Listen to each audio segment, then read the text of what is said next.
Good morning, everybody, and welcome to sunny Orlando, Florida, where the Purdue Boilermakers and LSU Tigers will kick off the Cheez-It Citrus Bowl at 1:08 Eastern Time. Tim Newton, along with Kelly Kitchell and Pete Quinn. I have not grown over the holidays, at least this way. I'm standing on stairs to try to even us up a little bit.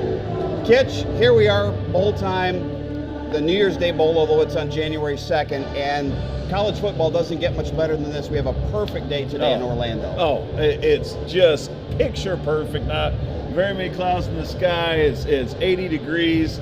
You couldn't ask for a better day to play a football game in January. And I'm so excited. I really am really excited to see this. I know there's been a lot of change in the last month. It won't be the same looking team at all that we saw in the Big Ten championship game, but being around these guys this week and talking to a lot of the coaches and talking to Drew and some different things, man, I'm pumped. I'm excited to see what these guys will do.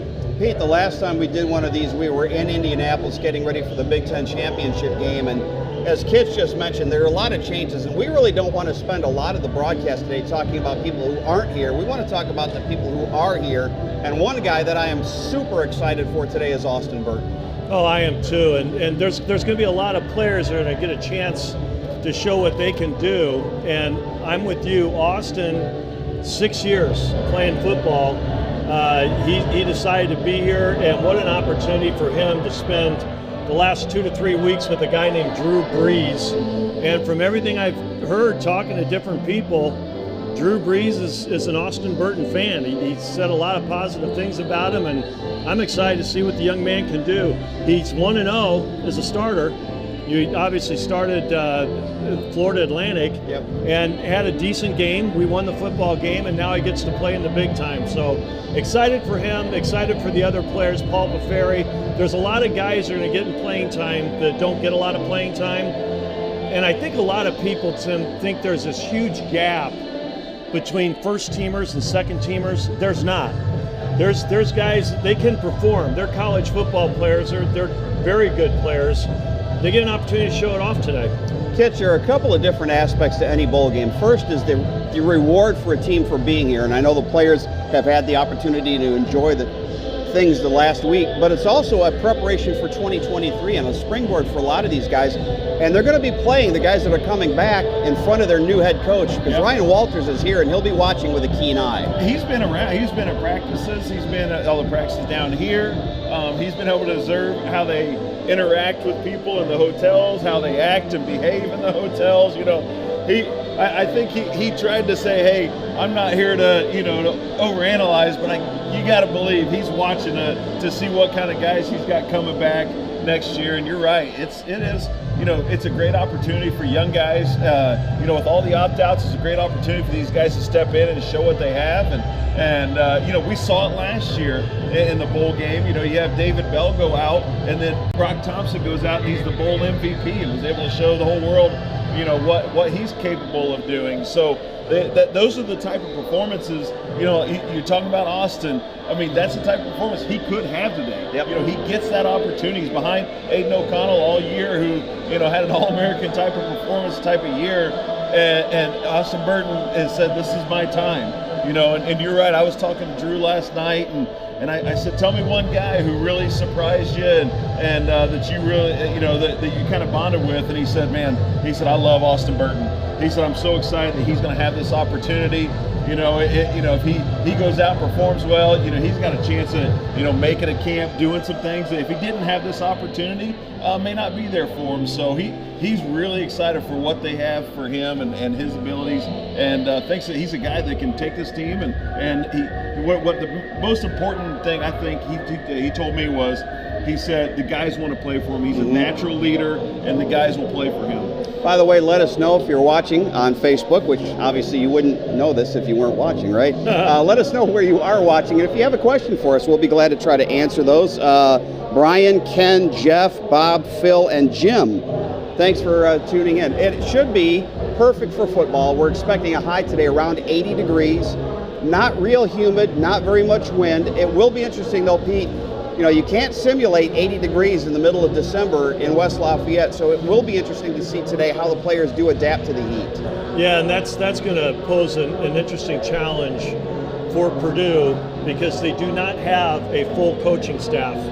And coaches are the ones that are responsible to make sure kids substitute correctly. And you get a little bit worried about the substitution in 80-degree weather with the coaches, not all the coaches here from the season. So it's going to be interesting to watch how they manage the sidelines.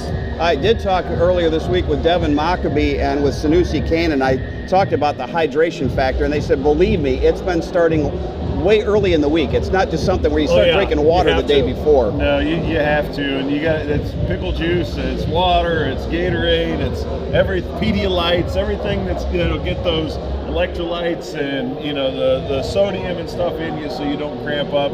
They've been hitting hard. Yeah, if you wait till game day, you're too late. You're going to cramp. Hello from Boonville, Indianapolis, Hillsdale, Michigan. Ari is on a boat in Venice, Florida.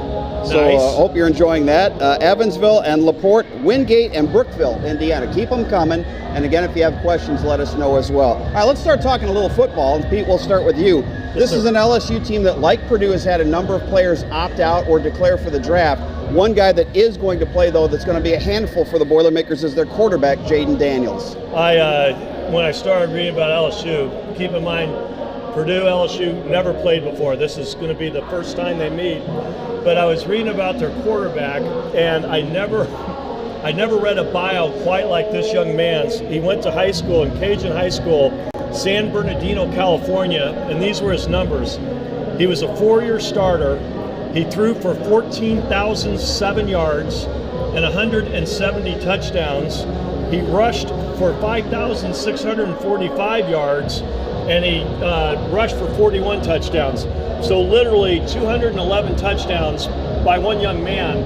Then he went to Arizona State, and he really had a very, very nice career. A 3-year starter. Started as a true freshman, put up really good numbers, both running and passing, and then transferred and went to LSU, picked up right where he left off, and that's what makes LSU's offense go. He was hurt in the last game of the season, and they lost. He couldn't play in the championship game against Georgia. They lost. But they beat Alabama when he was healthy, so they're a pretty darn good football team. One of his favorite targets today will be Malik Neighbors, who has 63 catches on the season, and against Georgia in that SEC title game, 5 catches for 128 yards. He's a guy that Purdue's going to have to key on today. Well, and it's going to be interesting. You do have to key on those guys, but you're going to have to be smart when he takes off, when Daniels takes off running, escapes the pocket, when to come up, when to stay back. Trust the guys, so those corners are going to have to trust the linebackers to scrape over and take care of him running and not just jump up, because what he does a great job of is getting out of the pocket. It looks like he's going to run and then just pop it over the top when you commit. So that's going to be the big thing of the secondary is being very smart and very sound in their coverages. But yeah, there's a lot of weapons out there in that LSU offense. I think it's very important to point out that Malik Neighbors is no relation to Jim Neighbors, the great Gomer Pyle. He's not singing back home again. So he's not going to sing back home Different again. spelling and everything. As a student of the offensive line, Pete, it's interesting to see 2 true freshmen playing tackles. A true freshman at left tackle for LSU, true freshman at right tackle. Now, Will Campbell, the left tackle, was a second-team All-SEC member. They've had some success, but they've also given up 45 quarterback sacks this year. Yeah, I heard Mark Hagan talk about the fact that if you can critique Jaden Daniels' game at all, it would be he tends to hold on to the ball for a long time, which that's part of the reason they've had so many sacks. But these aren't ordinary freshman offensive linemen. They're like bookends. They're both 6'6", 330, 335 pounds, both highly, highly recruited, and they're very excited about these 2 guys. They've had 6 different starting lineups in the offensive line, but those 2 tackles, they can build from there.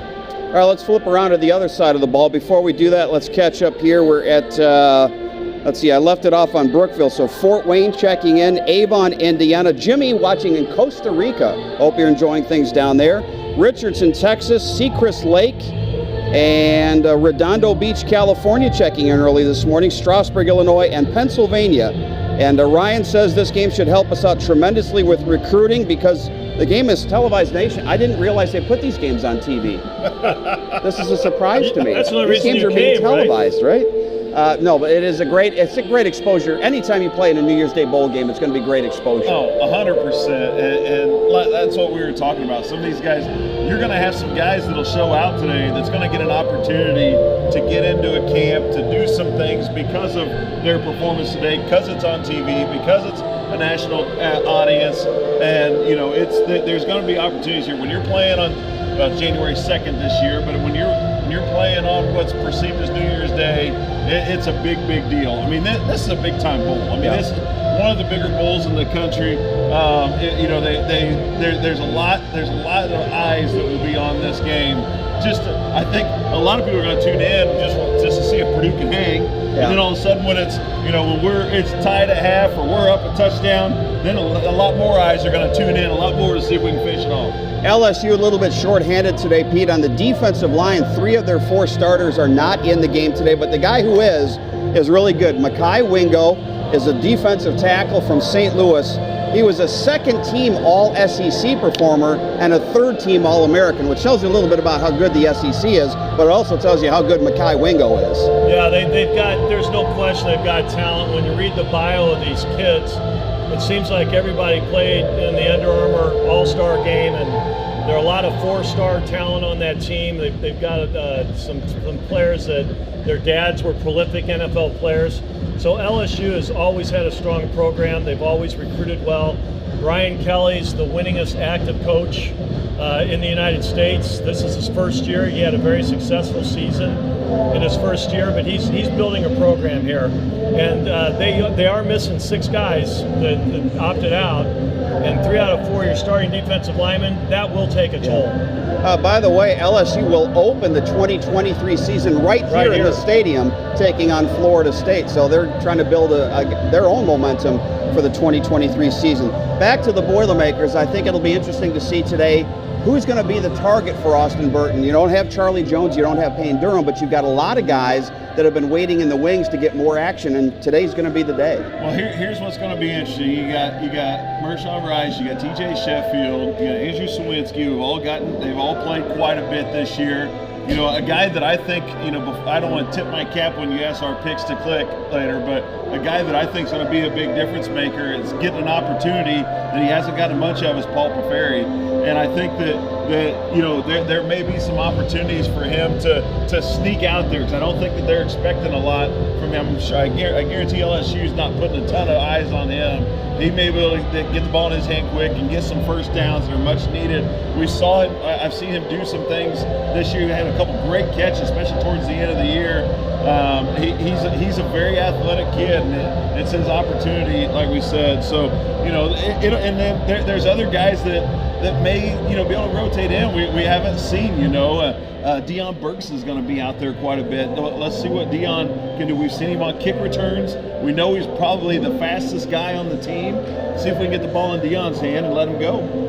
Paul Paferi, Pete, is the kind of guy that you really root for on a day like this, because in an era of basically unrestricted free agency in college football, a guy that started as a quarterback and was basically told, you're not going to play quarterback here. Most guys, I think, in this day and age in college football would have left. He stayed the course, and now he's starting today on a New Year's Day bowl game. One of the things that bothers me about the new transfer rules, I think they need to tighten those up. And one of the things that really bothers me is you're not going to have any more stories like in 1977 when you and I were at Purdue and we were really beating Notre Dame badly with a brand new coach, Jim Young, and a bunch of freshmen. And then in the third quarter, they put in their third string quarterback. Their first string quarterback goes out.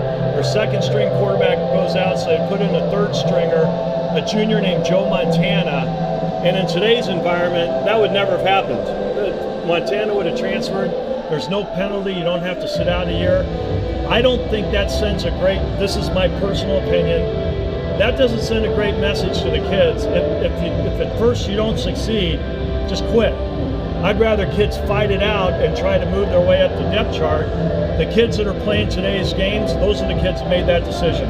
By the way, Joe Montana thanks Fred Arrington every time he sees him every year, because Fred Arrington is the guy that knocked Notre Dame's quarterback out of the game and gave first and second team quarterback. Gave Joe Montana the chance. We've talked a little bit about having Drew Brees here, and we talked to him earlier this week. We're going to have a little segment with him in the pregame show today. You got the sense, and this is not just a guy throwing platitudes on. He's really excited about being here and having this opportunity. I'll tell you, like I said, Drew and I, we've been close for a long time, and this is, every time I see him, I've seen him last week in West Lafayette and here this week, I mean, there's a twinkle in his eye. He loves this. Now, this isn't something, I think he has made it clear this is a one and done. I don't think that we'll be able to get him for a long term, but man, I'll tell you, he is absolutely loving his opportunity here to work with these kids, to be part of the program, to be close to the program, to learn more about what we're doing, and he's like I said, he's loving every minute of it. And what an opportunity for these quarterbacks that are here to be able to have 2 weeks to pick Drew's mind. And he's a Hall of Famer. I mean, good Lord, the guy's seen everything, and just to be able to have that opportunity with him, unrestricted. And it's a big deal, and I know that he is really, really excited. It's been an interesting dynamic that we're playing LSU. His kids grew up in New Orleans. They've been big LSU fans. Drew's been very, he's been a big LSU fan as well. When they've never played Purdue before, so he's always rooted for them and taking his kids to games, and for him to be able to be on the opposite sideline is a really cool storyline in itself. But yeah, I know for a fact that he is relishing every moment of this, and it's a big deal in his life. I know it's a big deal in Purdue's life, as a Purdue fan and the program, but it's a big deal for Drew too. All right, Cope, South Carolina checking in, San Diego, and I think those are our only locations. Josh is hoping Zion Steptoe gets a few snaps. I don't know if he will today, but I think Zion Steptoe's a guy that's going to be on the radar for 2023, a wide receiver that did not play this season. But again, we're going to see some fresh faces on the defensive side as well today. Let me interrupt for 1 second. Please. We cannot talk about offense without mentioning Devin Maccabee. Yes. That's the guy that I am rooting for so badly. When they announced the coaching change, I think within less than 24 hours, it was announced, Devin Maccabee tweeted out, "I'm a Boilermaker, I'm staying at Purdue," which that meant a lot to me as a former alum. He was a walk-on that is now in scholarship, and that was the first order of business with Coach Walters as he put Devin Maccabee on scholarship, 80 yards away from 1,000 yards, and that would make my day if he became our 1,000-yard rusher, and what a story he has been. He's already set the freshman rushing record at Purdue. No freshman in school history has ever run for 1,000 yards, and Devin needs 80 today. And I think it's safe to say, fellas, if Purdue's going to have a chance today, Devin Maccabee's going to have to get some yards running the ball. Yeah, we got to have a great game from Devin. All right, let's talk a little bit more about the Purdue defense and some guys that I think are going to get some opportunities today. Brendan Callaway's a guy that we haven't seen much of the cornerback spot, but right now you got Jamari Brown on one side, Reese Taylor on the other. I think Brendan's going to get an opportunity today, and Bryce Hampton, we've seen him play that hybrid position before when Jalen Graham was injured. He's a guy that becomes important in today's game. Well, I think Hampton and Sanusi Kane are the two guys on the defensive side that we have to have. Those guys have got to be great tacklers.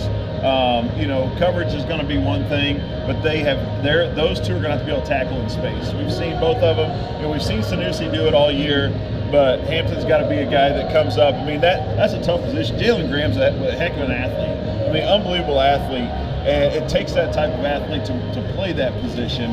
And so Hampton's going to have to really have a good game. We have seen on several occasions this year, Pete, that the Boilermakers have given up an early touchdown, trying to adjust a little bit maybe to the speed of the game. I think that's going to be the case again today. Again, you can't simulate the speed of an LSU with your scout team. Particularly somebody like Jaden Daniels. It's one thing to see him on film, but when you're actually on the field, he's going to be a lot faster than you're ready for. So you're right, there's going to be an adjustment period. Kitch hit it on the head. One of the keys to today's game is when you have the opportunity to make the tackle, you got to make the tackle because they get a lot of yards after catch. But there is a little bit of an opportunity too, because if there is one flaw in this offense is they fumble a lot. Yeah. They don't throw a lot of interceptions. I think Jaden's only thrown 3, but they fumble 12 times. So hit them early, hit them hard, make sure tackles, and see if you can create a couple turnovers. I think that's, we've seen 2 years ago when we played Auburn, they were the more aggressive team. I remember they were kicking at Rondell Moore. They wanted him to catch the kickoff return just so they could hit him more. And I think that's the message of our guys, is to make them feel us. That has been a rally cry for the 2 weeks, is make LSU feel us in this game. If you come out here soft, if you come out here scared, there's no place for you on the field. You have to make them feel you and be the aggressor. Indianapolis, Remington, and Monticello checking in. Keep them coming. We've got a few minutes left. Mark Hagan was asked earlier this week, he's the defensive coordinator today, which team this reminds him of in the Big Ten the most, and he said Maryland. With Talua Tungavaloa, a mobile quarterback. They're going to spread you out, and again, they're going to try and use their speed. Yeah, and they should. That's what the SEC's built around, is speed. When they're in the receivers, defensive backs, running backs, their linemen are built. They're huge, but they're very, very fast. I think Maryland's a good example, and probably does match up. And Purdue did pretty well against Maryland. So there's a lot of guys from Purdue. I think Purdue has 2 things going for it. Number one, I call it the Drew Brees factor. That guy is so positive and has such a positive impact on anyone around him. They've spent the last couple of weeks being around Drew a lot. So they're going to come in here with a lot of confidence and a lot of passion. But the other thing that they have going for them is sometimes it's very, very powerful being a decided underdog. They're over 2 touchdown underdogs, and sometimes that's powerful. You take that personally. You want to go out and prove the world wrong, and I think LSU's playing. They'll be a little bit tighter than Purdue today, I think. Here's your it's a small world fact. Both starting left guards today came from Florida International. Miles Frazier, a transfer from Camden, North Carolina, and for the Boilermakers, Sione Finau is getting the start at left guard. He's from Keller, Texas. So there's your trivial fact for the day. All right, let's start talking a little bit about keys to the game today. What do the Boilermakers have to do to pull off this upset? We got to run the football, and it's going to take it's going to be Devin Mockabee. It's going to be Austin Burton. It's going to be Deion Burks coming on jet stuff. We've got to run. We've got to be able to create holes, create gaps. I think, and then that will open up some passing games, some play action stuff. Look for some interesting plays too. I will tell you that. Look for some trick plays. We thought Jeff Brown had some creativity. I think Brian's putting his own little spin on some things along with Drew. They put their heads together. Look for some interesting creative things on offense as well. Defense, Pete and I have both said this. It's all about tackling. It's all about tackling. I think that they'll be in the right spot, and we saw that against Michigan in the first half. I think we tackled really well. We were right there in the game. Second half, had a missed tackle on a 60-yard run right at the end. A guy come unfeathered right there in the hole. We've got to make those tackles and make those plays when they're there. All right, let's get a final check through. Austin, Texas checking in today. Sheboygan, Wisconsin. Love saying that. Kathy down here in Florida. Franklin, Indiana. Lanesville, Indiana. Fishers, Woodburn, Indiana, which I'm told is the smallest city in Indiana. Albuquerque, New Mexico. Westfield, Los Angeles.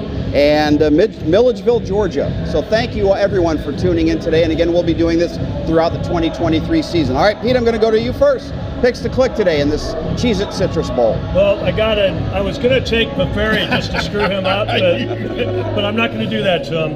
I'm going to go with Mockabee. I'm a huge fan. Love the story, and I think it's a big deal to get 1,000 yards. And so I'm going to go with him on offense.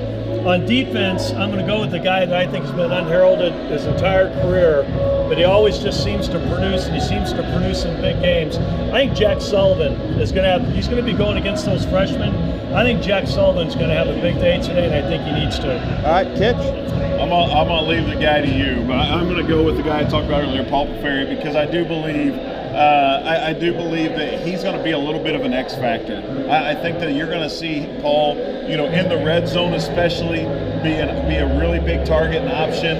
I think you're going to see him, get a couple first downs, and I think I'm excited for him to get this opportunity. I really am, to see just like what Pete said, to have a kid that stuck around, that changed his body completely, and to get that opportunity. I'm excited for him. Defensively, I love Sanusi Kane. That's all I'm going to say. He's probably been one of my favorite players on defense all year. I love how he hits. He's a tone setter. I'm going to go Sanusi. All right, I'm going to take Austin Burton since they left him for me, but I think Austin Burton's going to show the world that he is capable of being a Big Ten quarterback. And on the defensive side, I was going to take Sanusi, but I'm okay taking my second pick, and that is, I think Cajun Jenkins had a fairly productive season, especially in the back half of the year. I think it comes up with at least one big quarterback sack today. So our pregame show on the radio network is going to start here in less than 3 minutes, so please tune into that. We got coverage for you wall to wall today. We're going to have the game broadcast starting at 12 o'clock. After the game, we'll have Boilermaker Sports Wrap. That'll take us up to our radio basketball pregame show at 6, and then Rutgers and Purdue at Mackey Arena starting at 7. So for Pete Quinn, for Kelly Kitchell, I'm Tim Newton. Happy New Year, everybody. Happy New Boiler Year. up. Boiler up.